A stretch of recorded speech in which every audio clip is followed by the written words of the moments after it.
السلام علیکم ورحمۃ وبرکاتہ۔ ناظرین، اکثر یہ سوال آتا ہے کہ عورتیں شادی کے بعد موٹی کیوں ہو جاتی ہیں، خاص طور پر جسم کا ایک خاص حصہ یعنی کولہے موٹے کیوں ہو جاتے ہیں۔ پہلی بات تو یہ سمجھ لیجئے کہ اللہ پاک نے نکاح کو تحفتاً اپنے بندے کو دیا۔ نکاح والا معاملہ اللہ پاک نے اشرف المخلوقات کو بطور ہدیہ پیش کیا، بطور تحفہ پیش کیا۔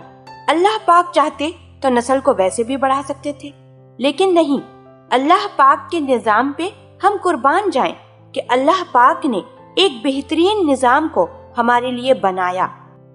اب نکاح کے بعد اکثر دیکھنے میں آتا ہے کہ کبھی کوئی مرد فربا ہو جاتا ہے، کہیں کوئی عورت فربا ہو جاتی ہے، یعنی موٹاپا آ جاتا ہے۔ موٹاپا اس بات کی بھی دلیل ہے کہ بعض دفعہ بہت زیادہ خوشحالی کی وجہ کر بھی عورت کا جسم بھرا بھرا سا ہو جاتا ہے، جو اشارہ دیتا ہے کہ وہ شوہر کی جانب سے خوش ہے، مطمئن ہے، سسرال کی جانب سے خوش ہے، اولاد کی جانب سے خوش ہے، مال و دولت کی جانب سے فراوانی ہے، خوشحالی ہے۔ کیونکہ نکاح کے بعد اللہ پاک نے جنسی خواہش کی تکمیل بھی رکھی ہے۔ کبھی عورتیں ہمیں موٹی نظر آتی ہیں اور کبھی وہی عورتیں ہمیں خوشحال نظر آتی ہیں، کیونکہ نکاح کے بعد جسمانی تکمیل کے لیے، جنسی تکمیل کے لیے، جنسی خواہشات کی وجہ کر یا جنسی خواہشات کی تکمیل کرتے ہوئے جب ایک میاں بیوی آپس میں ملتے ہیں تو ان دونوں کے ہارمونز آپس میں ٹکراتے ہیں، اور اس طرح عورت اور مرد دونوں میں ایک نئے خون کی پیدائش وجود میں آتی ہے۔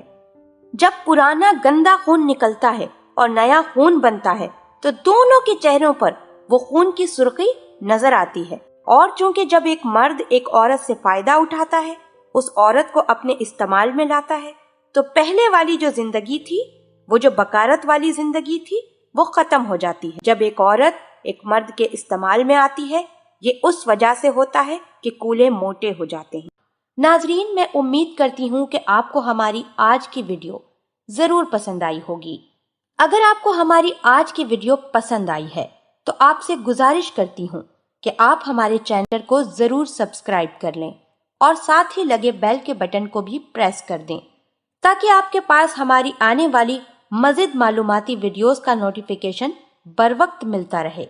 سبسکرائب کے ساتھ ساتھ ہماری ویڈیو کو لائک بھی کر دیں اور اپنی قیمتی رائے کا اظہار کمنٹس میں ضرور کریں۔